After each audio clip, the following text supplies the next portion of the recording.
Hola, esto es Doctor Divulga, canal de divulgación científica, específicamente hecho para la divulgación de las ciencias médicas. Hoy te traigo el top 5 de lo más preguntado en internet. Claro que existen muchísimas más preguntas, pero he tomado 5 preguntas de las más curiosas y de las que sé que te podrían ayudar muchísimo a entenderlas al nivel de profundidad que amerita saberlo.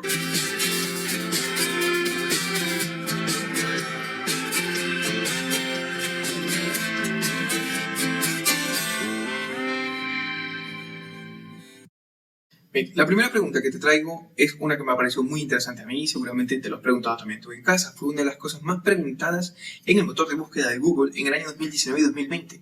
Increíble, pero sí. ¿Qué es el hipo? El hipo, como tal, podríamos definirlo como la respuesta a un arco reflejo. ¿Qué es un arco reflejo?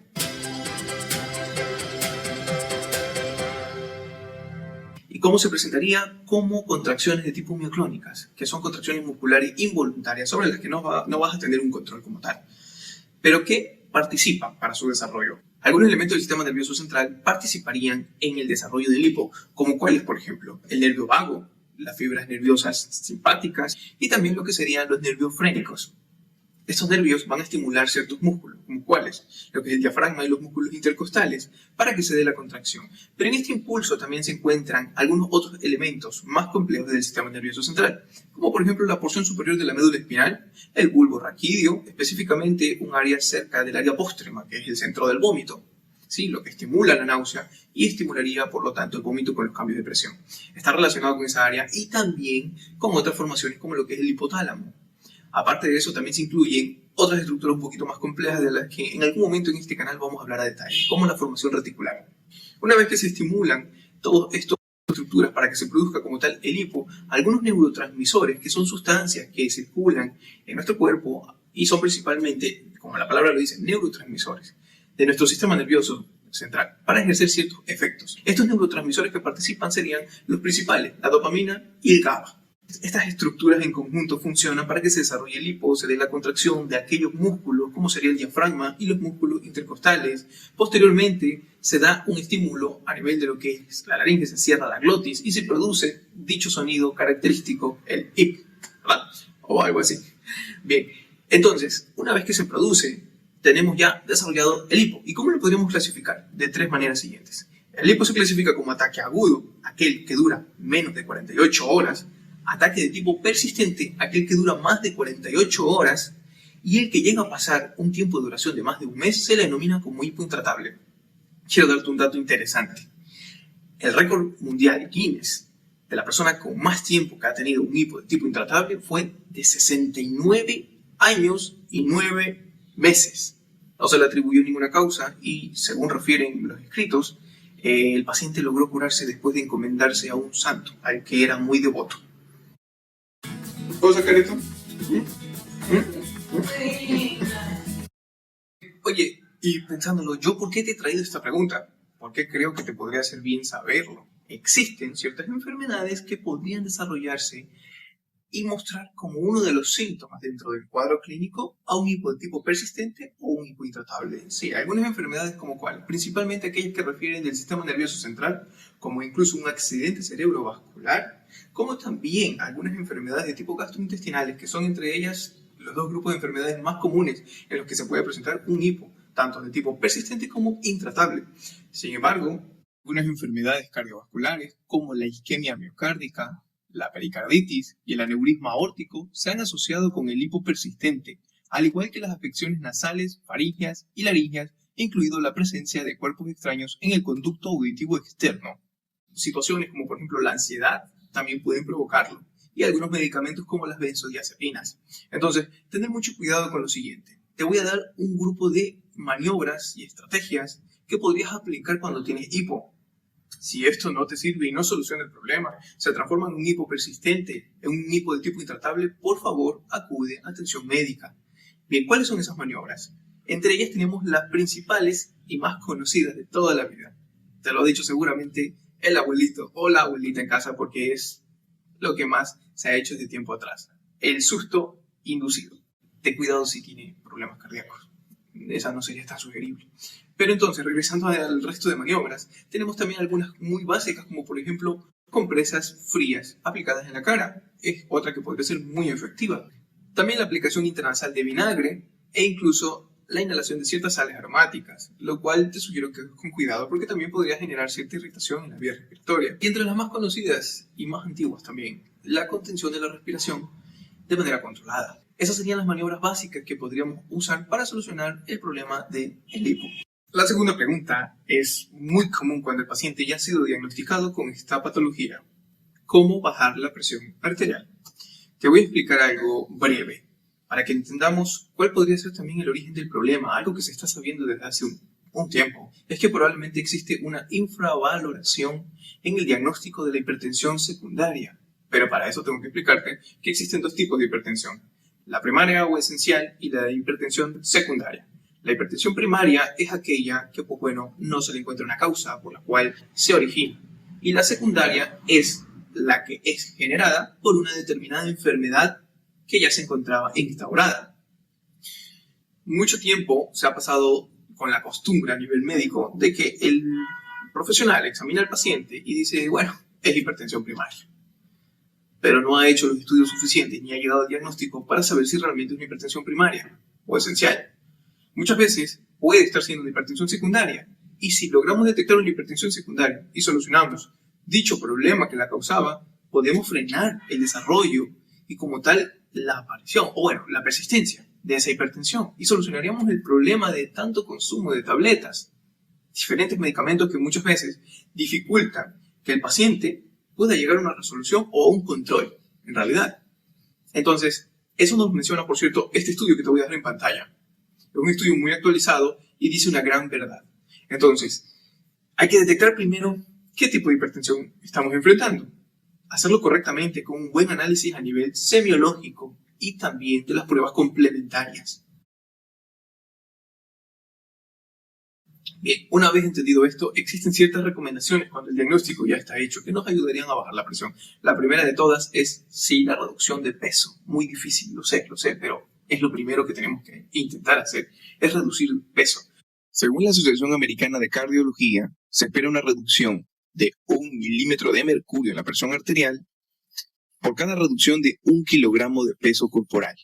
Pero ¿cómo lo logramos? Ahí viene la segunda recomendación de la misma Asociación Americana de Cardiología, la dieta DASH, que te la voy a dejar en el link de la descripción, donde te va a mandar directamente a una guía de parte de esta Asociación Americana de Cardiología, en donde tú podrás encontrar una información muy útil sobre esta dieta. Pero antes que nada, quisiera mencionarte algo muy importante. Para cualquier dieta que vayas a seguir, no deberías hacerla tú solo. Deberías llevarla con el manejo de un profesional del área. ¿Quiénes son estos importantísimos profesionales del área? Los nutricionistas. Sí, la nutrición y dietética es una carrera que surgió desde hace un tiempo en el área de salud y tiene el potencial de cambiar al mundo, pero se le da muy poca importancia. No intentes hacer solo una dieta porque muchas veces podría terminar siendo más perjudicial que incluso no hacerla, si no lo hacemos con ayuda profesional. Tenemos como tercer punto la reducción del sodio. El objetivo es llegar a reducir el sodio en la dieta a menos de 1500 miligramos por día. Técnicamente algo muy difícil porque si vemos en la etiqueta de información nutricional de casi todos los alimentos tenemos una gran cantidad de sodio. He decidido mejor traerte un ejemplo de lo que sería una dieta baja en sodio para que puedas dirigirte, entre las cuales se incluyen algunos alimentos que tienen un contenido cuidadoso con los valores de sodio. Este es un ejemplo extraído de un libro de nutrición y dietética clínica de Jordi Salas Salvador. Ahora, esto es solamente un ejemplo, específicamente no te va a detallar lo que deberías comer todos los días. La siguiente es la suplementación, por lo tanto, de potasio, que beneficiaría por algunos otros efectos sobre la función cardíaca y la función muscular, pero adecuadamente y en las dosis adecuadas. Pues no todo paciente es candidato a la suplementación con potasio. Existen algunos, como por ejemplo, los que padecen de alguna enfermedad renal, sobre todo de enfermedad renal crónica, no pueden utilizar la suplementación con potasio de cualquier forma, no de manera sencilla, necesitan llevar también una asesoría profesional. Hay que tener mucho cuidado. Y sobre todo también aquellos que consumen algunos tipos de fármacos que evitan la excreción del potasio. Quiere decir que su cuerpo no puede eliminar el potasio y por lo tanto lo va a retener. Ahí podrían existir ciertos inconvenientes con la suplementación del potasio, así que hay que tener mucho cuidado. ¿Sí? Siguiente punto, la actividad física. Está recomendada la actividad ligera, caminatas de 90 minutos aproximadamente, en la medida de lo posible también. No vamos a exagerar si todavía no te encuentras en la capacidad de hacerlo progresivamente. Otro ejercicio que en realidad, u otro tipo de actividad que te voy a recomendar, y también nos dice la Asociación Americana de Cardiología, es fortalecer el agarre. Además de que se ha comprobado que mejora los niveles de supervivencia. Sí, algunos estudios específicos han demostrado que fortalecer el agarre, nuestro agarre de muñeca, en diferentes tipos de ejercicios podría beneficiarnos muchísimo para mejorar la posibilidad de supervivencia, sobre todo en pacientes de la tercera edad. Así que hacer todo tipo de ejercicio, agarre, sobre todo aquellos que son isométricos, es decir, aquellos en los que son entrenar la resistencia de capacidad sin generar ningún movimiento. Esto sería lo más recomendable para intentar bajar la presión adecuadamente y siguiendo las guías de la Asociación Americana de Cardiología. Ahora, no te recomiendo por ningún motivo que sin asesoría médica abandones tu tratamiento. Eso podría generar peores consecuencias. Sigamos con la siguiente pregunta.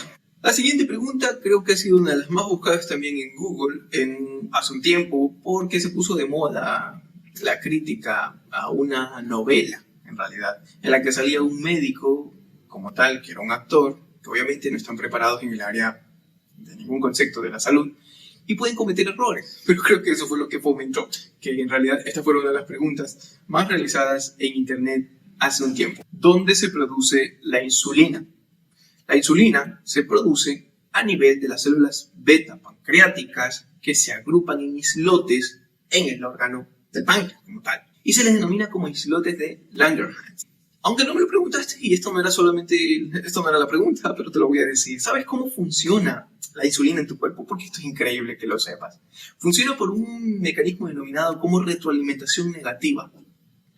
Este mecanismo significa que una hormona genera un efecto y ese mismo efecto hace que dicha hormona disminuya o desaparezca en algunos casos en sangre.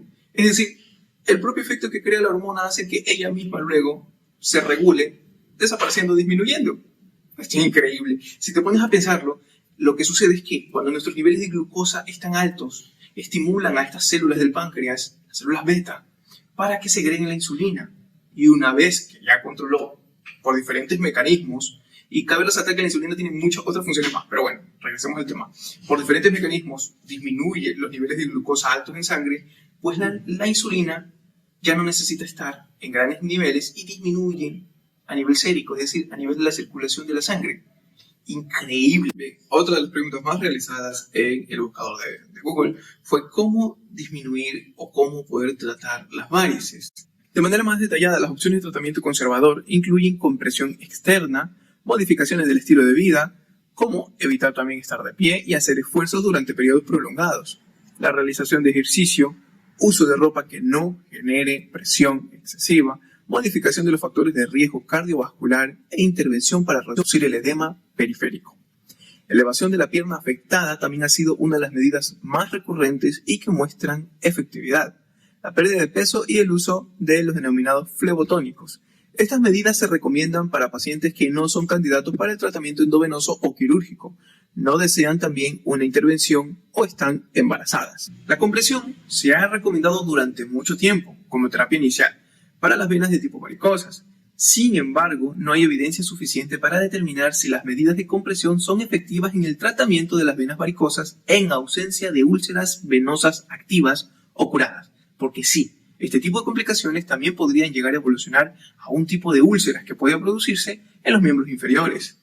Algunos flavonoides y otros compuestos a menudo extraídos de plantas, como lo que es la rutina, también llamada como rutósido, la diosmina, la hidrosmina, el flavodato disódico, entre otros más, son los más comunes utilizados para este tipo de complicaciones.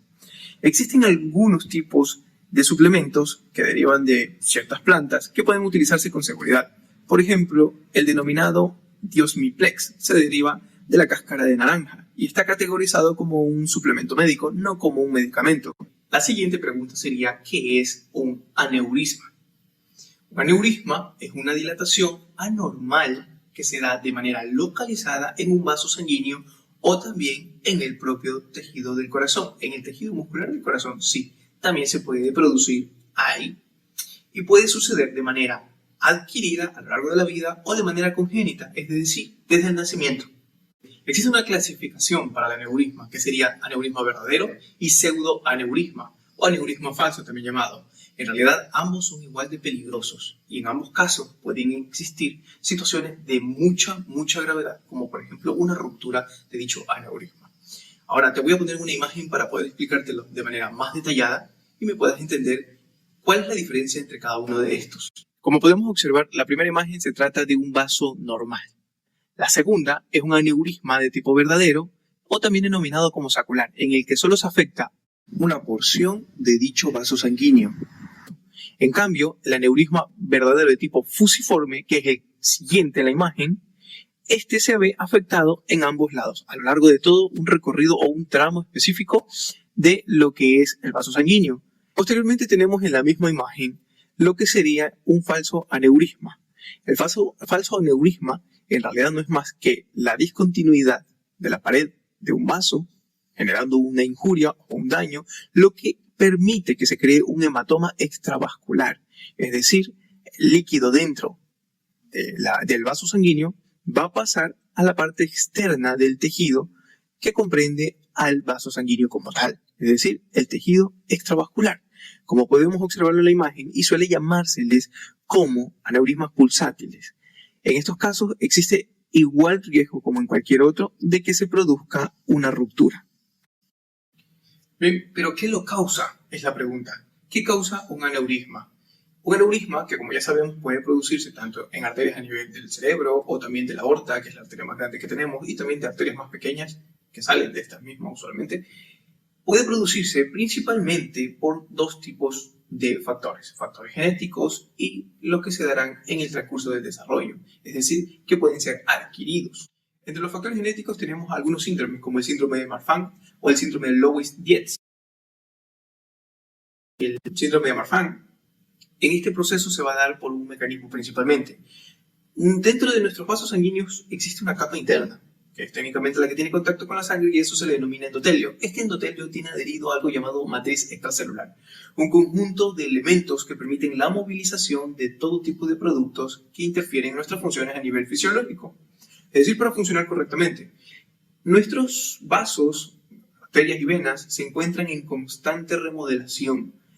Cada vez que existe un pequeño daño, esa matriz extracelular reacciona con nuestro endotelio y se da la migración de ciertas células o componentes para que se dé un efecto renovador.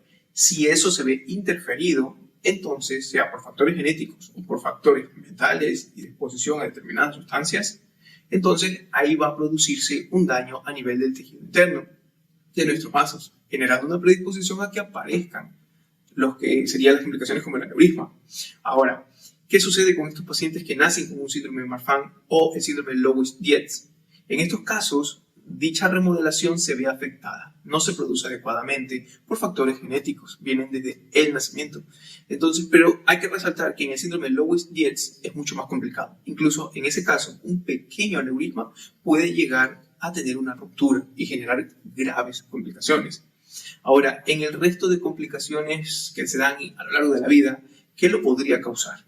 Nuestra predisposición, la que nos causamos nosotros mismos al consumir sustancias como por ejemplo el tabaco, algunas enfermedades crónicas como la diabetes, la hipertensión y demás enfermedades que pueden llegar a modificar nuestro endotelio vascular. Entre todas estas, incluso formaría parte también el sedentarismo. Y eso sería todo dentro de las preguntas principales que he decidido tomar yo como las más interesantes para poder exponerlas en un solo video. Existen otras más que iré desarrollando a lo largo del tiempo para el canal y me encantaría que pudieras nutrirte de esta información. No me queda más que pedirte que por favor te suscribas. Estaré subiendo videos por lo menos unas 3 veces por mes e intentaré que lleguen a ser 4. Si tengo la oportunidad, subiré muchos más, trayéndote esta información importante que puede incluso llegar a salvar a alguien que conozcas, sugiriéndole o dándole algún consejo sobre su salud. No te olvides, por favor, de suscribirte, activa la campanita para que se te avise cada vez que llegan videos del canal. Y por favor, dale like, que me ayuda muchísimo, y compártelo a todo aquel que creas que esta información le va a servir.